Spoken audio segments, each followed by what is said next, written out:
예, 안녕하세요. 저는 칠순순장 김준하 집사입니다. 오늘 본문의 말씀은 마태복음 5, 6, 7장 예수님의 산상수훈의 마지막 결론에 해당하는 말씀으로 어느 성경 구절보다 분명하게 하나님 나라에 들어가는 정확한 방법을 설명하고 계십니다. 예수님께서는 예수님을 주로 부르는 자 모두가 천국에 들어간 것이 아니며 오직 하늘에 계신 하나님 아버지의 뜻대로 행하는 자만이 천국에 들어갈 수 있다고 말씀하고 계십니다. 예수님은 자신이 전한 복음을 하나님 나라의 복음이라고 하셨습니다. 복음은 지옥에 가게 된 우리가 하나님 나라, 즉 천국에 갈 수 있게 됐다는 굿뉴스, 좋은 소식입니다. 믿음의 결국은 영생을 얻어 하나님 나라에 가는 것이므로 이 본문의 말씀은 우리에게 있어 다른 어떤 성경 말씀보다도 중요한 말씀 중에 하나이고, 이는 다른 사람도 아닌 예수님께서 우리에게 직접 말씀하신 정말로 중요한 말씀이라고 할 수 있겠습니다. 본문의 말씀 16절에서 21절의 말씀을 보겠습니다. 그들의 열매로 그들을 알지니 가시나무에서 포도를 또는 엉겅퀴에서 무화과를 따겠느냐. 이와 같이 좋은 나무마다 아름다운 열매를 맺고 못된 나무가 나쁜 열매를 맺나니 좋은 나무가 나쁜 열매를 맺을 수 없고 못된 나무가 아름다운 열매를 맺을 수 없느니라. 아름다운 열매를 맺지 아니하는 나무마다 찍혀 불에 던져지느니라. 이러므로 그들의 열매로 그들을 알리라. 나더러 주여 주여 하는 자마다 다 천국에 들어갈 것이 아니요 다만 하늘에 계신 내 아버지의 뜻대로 행하는 자라야 들어가리라. 예수님께서는 16절과 20절에 거듭 그들의 열매로 그들을 알리라고 말씀하고 계십니다. 왜 꼭 열매일까요? 나무를 보고도 그 나무가 무슨 나무인지 알 수 있는데 예수님은 왜 열매로만 알 수 있다고 말씀하신 걸까요? 그 이유는 겉모습만 봐서는 우리가 믿는 사람인지 믿지 않는 사람인지 알 수 없기 때문입니다. 사도 바울은 우리를 질그릇이라고 표현하면서 우리 안에 있는 예수님의 생명을 질그릇 안에 있는 보화로 말하고 있습니다. 그리고 겉사람인 질그릇이 깨져야 속사람인 예수님의 생명이 나온다고 말하고 있습니다. 그러므로 우리는 모두 질그릇이기 때문에 겉모습으로는 우리 안에 예수님의 생명이 있는지 없는지 알 수 없습니다. 그래서 예수님께서는 질그릇, 즉 나무만 봐서는 좋은 나무인지 못된 나무인지 구별할 수 없으므로 그 열매로 그들이 거듭난 생명이 있는 자인지 없는 자인지 구별할 수 있다고 말씀하신 것입니다. 그런데 여기서 또 한 가지 의문이 생깁니다. 인간인 우리는 열매를 봐야 그 나무를 알 수 있지만 예수님은 성자 하나님이어서 열매를 보지 않고도 무슨 나무인지 알 수 있을 텐데 굳이 그들의 열매로 그들을 알리라고 왜 말씀하신 건가요? 못된 나무가 좋은 나무가 되면 하나님의 나라에 갈 수 있다고 예수님은 니고데모에게 말씀하고 있습니다. 즉 거듭나서 새로운 생명으로 바뀌면 하나님 나라에 갈 수 있다고 말씀하고 계십니다. 요한복음 3장에서 니고데모에게 거듭나지 아니하면 하나님의 나라를 볼 수 없고 하나님의 나라를 들어갈 수 없다고 예수님께서 말씀하고 계십니다. 그러니까 예수님은 못된 나무인 내 생명은 죽고 새 생명인 좋은 나무가 되어야 하나님의 나라에 갈 수 있다고 말씀하고 계신 겁니다.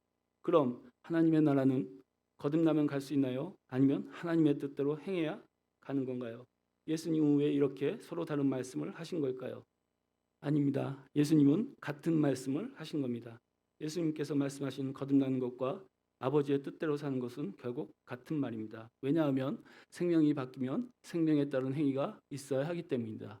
아이가 새로 태어나면 그 아이가 울고 그 아이가 젖을 먹고 그 아이가 기저귀를 갈아달라고 우는 행동을 할 수밖에 없습니다. 생명이 바뀌면 행위는 반드시 따르는 것입니다. 그러므로 예수님께서 심판날에 그 생명이 아닌 그 행위로 심판하시겠다고 하신 말씀은 동일한 말씀을 하신 것입니다. 생명이 있으면 반드시 그 생명에 따른 행위가 있기 때문입니다. 그러면 포도 열매를 맺지 못하는 포도나무가 있을 수 있습니다. 그런 사람은 하나님 앞에서 아름다운 열매를 보여줄 수 없으므로 심판날 하나님의 판결로만 알 수 있습니다.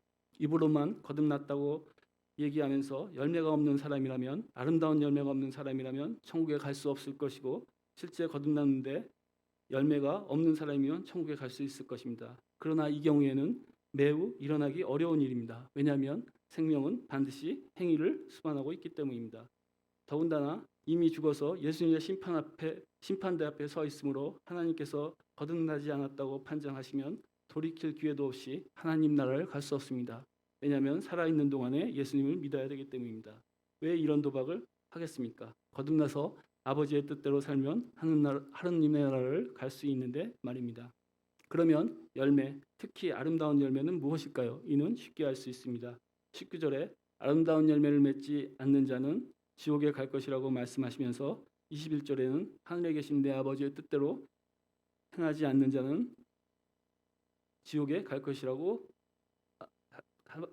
21절에는 하늘에 계신 내 아버지의 뜻대로 행하는 자만이 천국에 갈 수 있다고 말씀하고 계십니다. 19절과 21절을 비교해 보면 뜻이 명확해집니다. 열매는 행위를 말하는 것이고 아름다운 열매는 하나님 아버지의 뜻대로 하는 행위를, 아름답지 못한 나쁜 열매는 아버지의 뜻이 아닌 내 뜻대로 행하는 행위를 말하는 것입니다. 아버지의 뜻대로 행하는 사람은 하나님 나라에 들어가는 것이고 내 뜻대로 사는 사람은 하나님 나라에 들어갈 수 없다는 말씀입니다. 지옥에 간다는 말씀입니다. 다음 말씀 22절, 23절 말씀 읽겠습니다. 그날에 많은 사람이 나더러 이르되 주여 주여 우리가 주의 이름으로 선지자 노릇하며 주의 이름으로 귀신을 쫓아내며 주의 이름으로 많은 권능을 행하지 아니하였나이까 하리니 그때 내가 그들에게 밝히 말하되 내가 너희를 도무지 알지 못하니 불법을 행하는 자들아 내게서 떠나가라 하리라. 22절의 그날은 예수님께서 재림하셔서 심판하는 날을 의미합니다. 그리고 여기서 예수님께 말하는 사람들은 교회를 열심히 나가는 믿는 신자들입니다. 이 상황은 마지막 심판날에 기독교인들이 예수님께서 자기를 알아보지 못하고 환대해 주지 않는 것에 대해 항의하고 있는 것 같이 보입니다. 드디어 심판날이 왔고 예수님이 심판주로 오신 것을 보고는 불교 신자, 이슬람 신자들은 아무런 말도 못합니다. 예수님을 알지도 믿지도 않았기 때문입니다.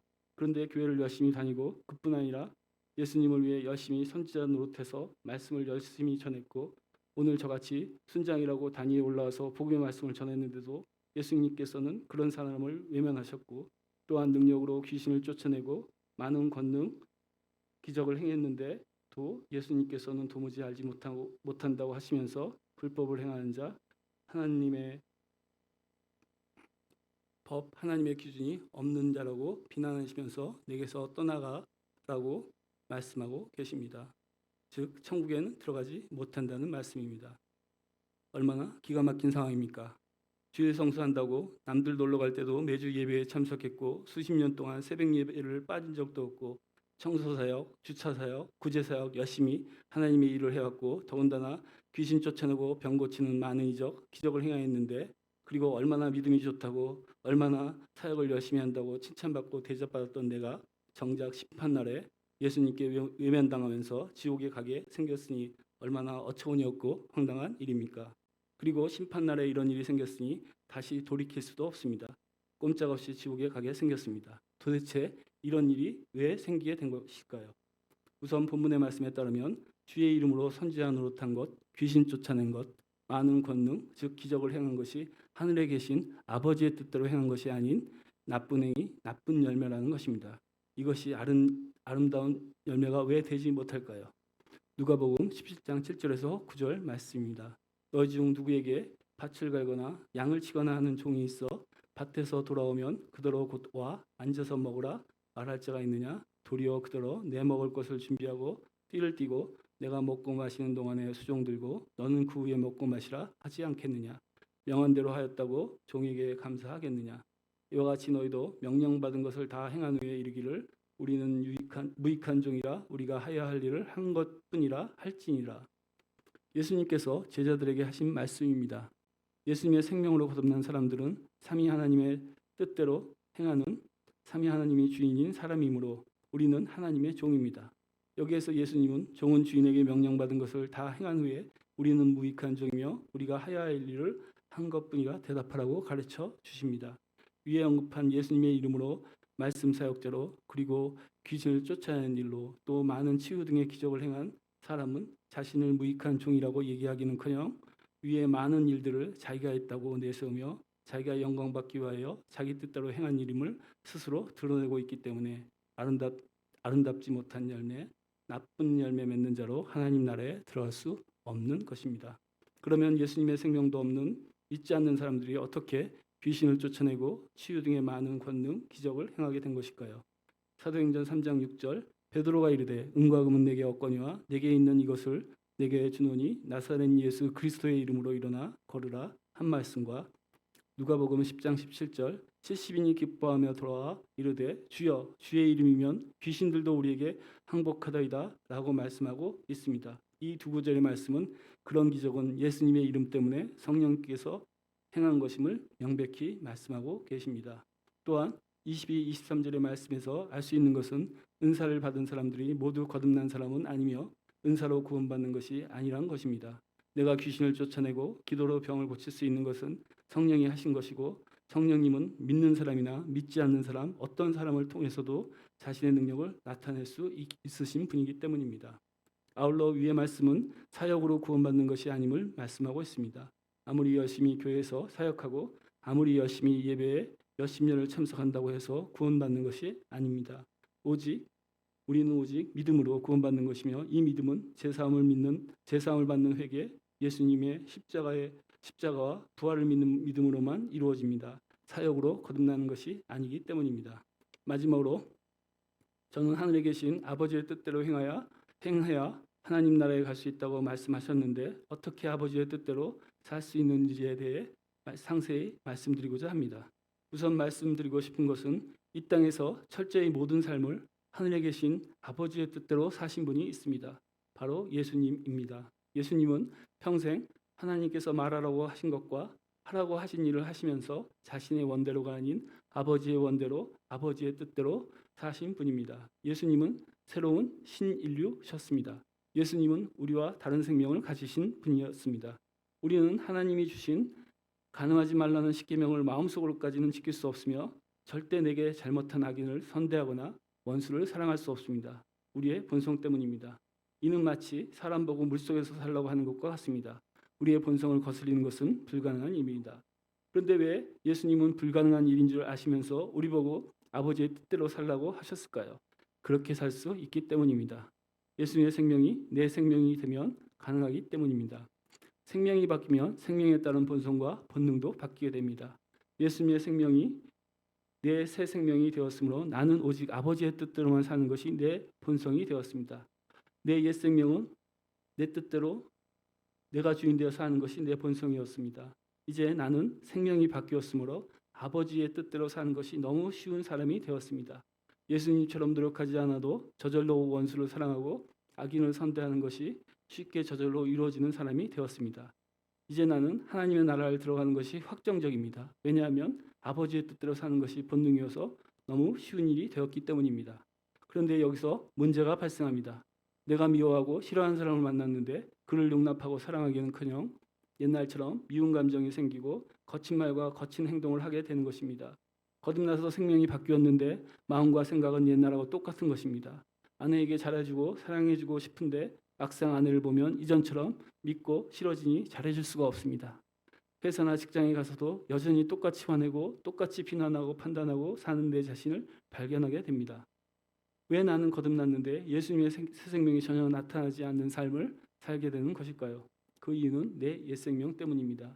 새 생명으로 살려고 하면 죽은 내 옛생명의 습관이 먼저 나타나서 반응하기 때문입니다. 마음으로는 다르게 살고 싶은데 내 말과 내 행동은 이전과 똑같이 나타납니다. 그래서 예수님은 마태복음 16장 24절에 누구든지 나를 따라오려거든 자기를 부인하고 자기 십자가를 지고 나를 따를 것이라 말씀하신 것입니다. 우리가 새 생명으로 살기 위해서는 자기 옛 생명을 부인하고 자기 옛 생명을 십자가에서 죽이라는 말씀입니다. 결국 하늘 아버지의 뜻대로 살려면 내 뜻대로 살려는 내 생명을 부인하는 삶을 살아야 합니다. 자기 생명을 부인해야 예수님의 생명으로 살 수 있기 때문입니다. 자기 생명을 부인하는 삶을 살기 위해서는 어떻게 해야 할까요? 첫 번째로 내가 하고 싶은 것을 하지 않는 것입니다. 예전에 목사님께서 어떻게 하면 예수님의 생명으로 살 수 있냐고 제가 물어봤을 때 목사님께서 알려주신 방법입니다. 가정에서, 직장에서 내가 하고 싶은 대로 하지 않는 것입니다. 제가 독일에 있을 때 아이들의 전화를 받았고 전화 속에서는 아이들의 고성과 서로 비난하는 욕설이 난무하고 있었습니다. 순간 너무나 화가 났지만 내가 하고 싶은 대로 소리치며 겁주지 않고 전화를 끊고 아이들에게 카톡을 보냈습니다. 아이들에게 너희들이 이렇게 서로 소리치며 싸우는 것은 다 아빠의 잘못이고 아빠를 용서해 주기 바란다고 카톡을 보냈습니다. 처음 해보는 것이었지만 내 뜻이 아닌 하나님의 뜻대로 살지 않으면 하나님의 나라에 갈 수 없다는 말씀을 믿었기에 제 의지를 써서 제 뜻을 억지로 꺾었고 이후에도 이러한 상황이 부딪힐 때마다 의지를 써서 10번에 1번, 10번에 2번 하나님께서 원하시는 일을 선택해 나갔습니다. 그 과정에서 저는 처음에는 참지 못했던 그 일이 점점 참아졌고 나중에는 그 일로 화를 내지 않는 저를 발견할 수 있었습니다. 저의 생명은 바뀌었던 것입니다. 두 번째로 어떻게 해야 자기 부인의 삶을 사는 것인지 종종 모를 때가 발생했는데 어떤 목사님의 설교 말씀을 듣고 알게 되었습니다. 자기의 행동의 결과가 갈라디아서 5장 22절에 사랑, 희락, 화평, 오래 참음, 자비, 양성, 충성, 온유, 절제 등 성령의 9가지 열매 또는 우와 평강의 열매를 맺는 행위를 선택하면 그것이 자기 부인의 삶임을 알게 되었습니다.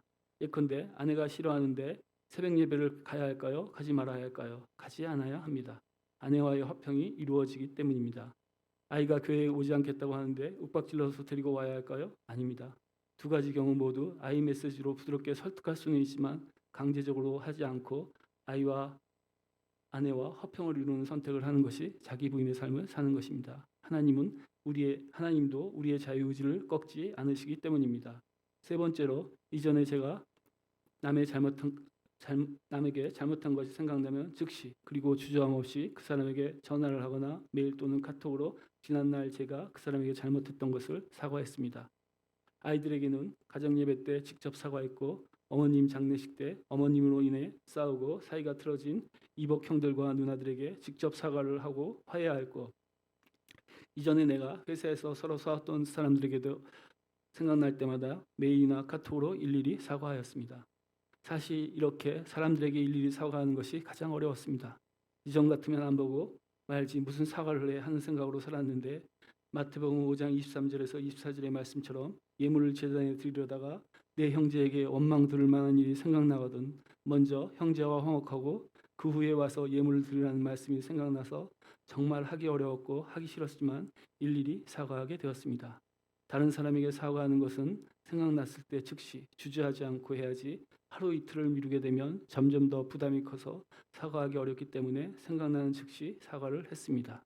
네 번째, 어떻게 자기 부인 주대심으로 반응해야 하는지 모를 때에는 목사님께 물어보고 말씀하신 그대로 순종했습니다.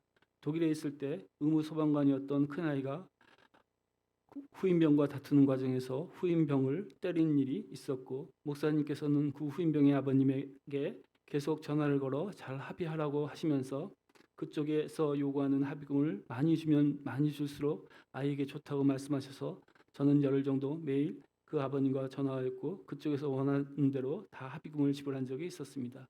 목사님께서는 이 일이 큰아이에게 좋은 일이 될 수 있다고 말씀하셨는데 그 일이 있은 후 큰아이의 마음이 낮아졌고 아이가 부모님에게 감사하는 마음을 갖게 되었습니다. 그리고 그 일 후에 곧 제대한 아이 4월 달에 제대했는데 목사님께서 독일에서 함께 사는 게 좋겠다고 하셔서 좀 황당한 요구이긴 했지만 생각해보니 가능한 방법이 그 아이가 독일에 교환학생으로 오면 가능하겠다고 싶었는데 당시 팬데믹 기간이어서 어떻게 할지 몰라 일단 알아보기로 했습니다. 그 결과 아이가 다니는 대학과 교환학생이 가능한 대학이 프랑크푸르트에는 2군데가 있었는데 9월 학기에 교환학생으로 오려면 그 전에 12월 전에 결정하는 것이 통상적인 경우라 어려울 거라는 말을 들었지만 그 2군데 대학에 일단 메일을 보냈습니다. 그런데 놀랍게도 2군데 대학 중 더 좋은 대학에서 교환학생이 가능하다고 해서 일을 진행시켰고 결국 큰아이가 독일로 오게 되어서 한 학기 동안 함께 있게 되었습니다.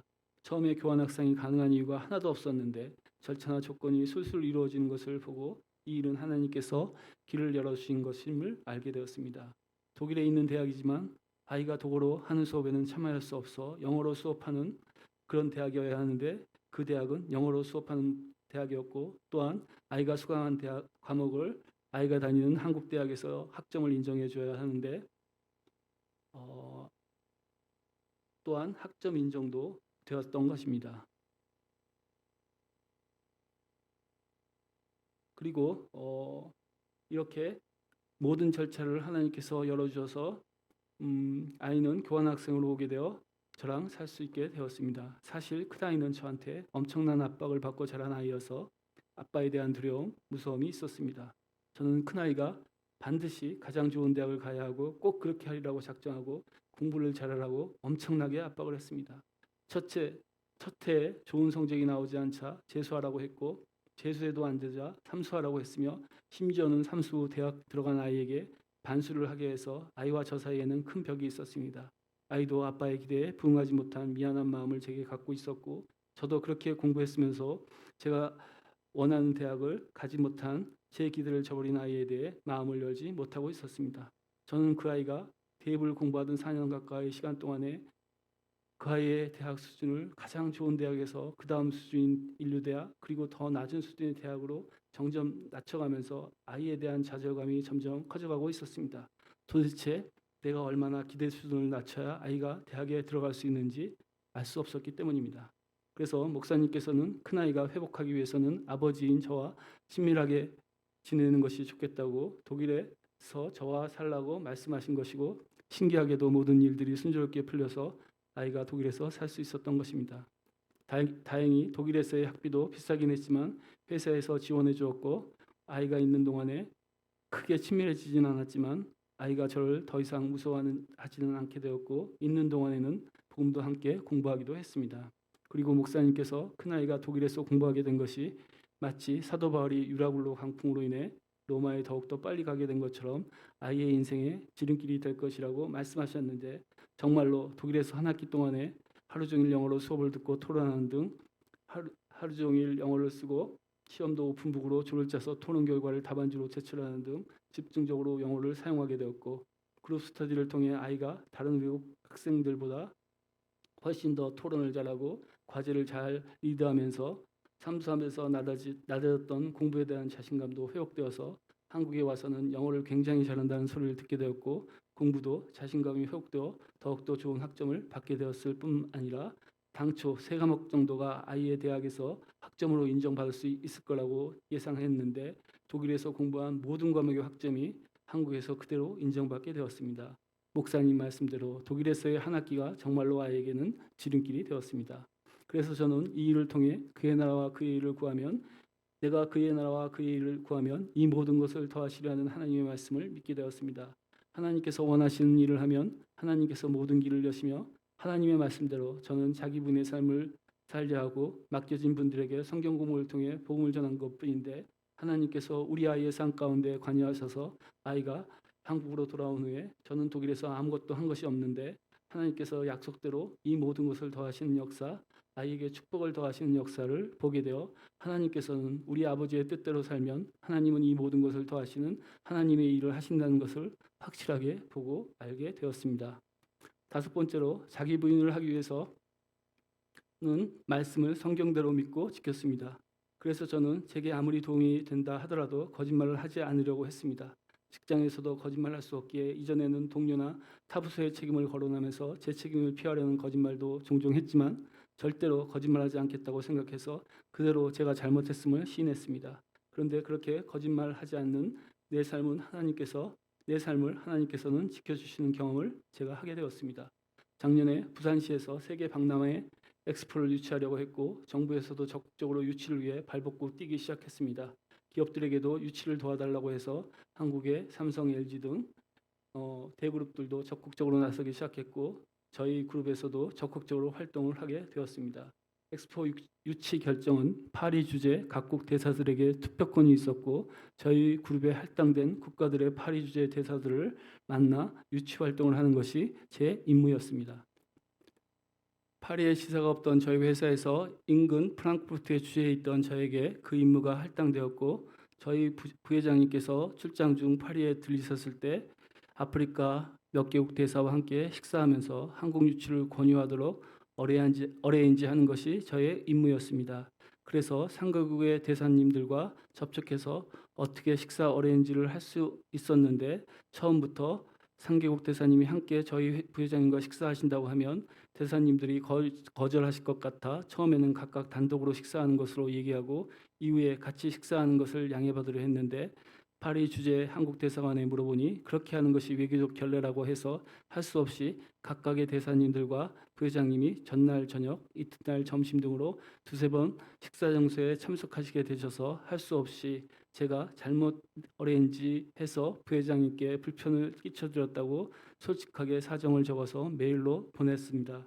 그랬더니 오히려 부회장님께서 굉장히 흡족해하시며 좋아하셔서 하나님께서는 제 일에 관여하시는 것을 알게 되었습니다. 왜냐하면 그 상개국의 대사의 어레인지는 굉장히 어려웠던 일이고 그 일이 이루어진 것에 대해서 굉장히 흡족했기 때문에 저의 그 거짓말에 대해서 흔쾌히 용납을 하신 것이었습니다. 하나님께서는 하나님의 말씀을 지키는 사람에게는 하나님께서 보호해 주신다는 것을 저는 이 일을 통해 알 수 있게 되었습니다. 또한 말라기의 말씀대로 온전한 11조를 하는 말씀을 지켰고 온전한 11조를 하였을 때 하나님께서 작년에 제가 퇴임할 때까지 한 번도 제 급여가 줄어들지 않고 계속 늘어나는 경험을 하게 되었습니다. 예컨대 회사에서는 해외에서 근무하면 해외 근무 수당이라는 수당을 주고 세금 면에서 유리한 점이 있는데 저는 후진국도 아닌 선진국인 독일에 근무하면서도 해외 근무 수당을 받고 세금도 한국보다 적게 부담하게 되어 한국에 있는 제 동료의 급여보다 한 직급 더 높은 사람의 급여만큼을 받게 되었습니다.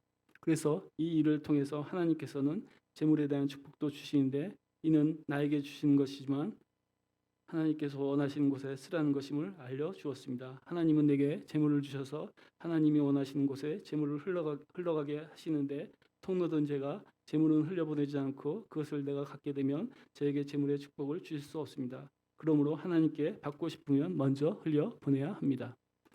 여섯 번째로 하나님의 뜻대로 살기 위해서는 우리에게 있는 두 가지 현실 중 하나님이 주시는 현실을 사실로 믿고 사셔야 합니다. 우리는 매일매일의 삶의 문제에 부딪힐 때 두 가지 사실을 마주하게 됩니다.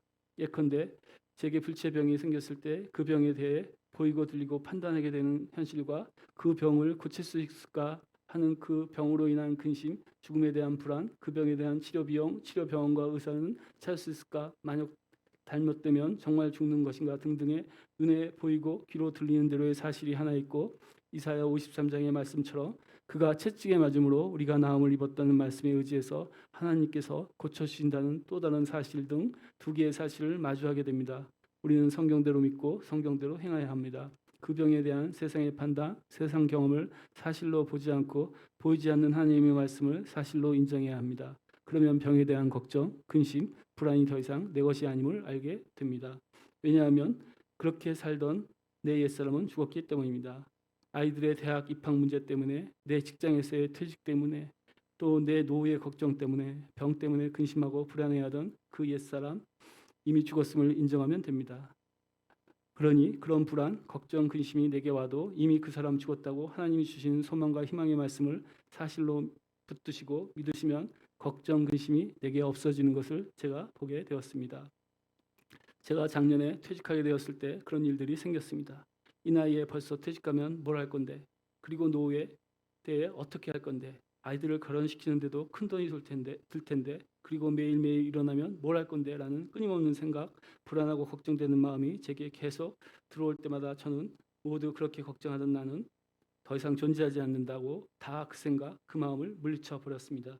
신기하게도 그랬더니 저는 더 이상 그에 대해 걱정하거나 근심하지 않게 되었습니다. 왜냐하면 그의 나라 그의 일을 구하면 하나님께서 모든 것을 더하신다고 하셨는데 제가 무엇을 걱정할 필요가 있겠습니까? 하나님은 까마귀로도 엘리야에게 하신 것처럼 먹을 것을 줄 수 있는 분입니다. 목숨을 위해 무엇을 먹을까, 무엇을 마실까, 몸을 위해 무엇을 입을까 걱정하실 필요가 없습니다.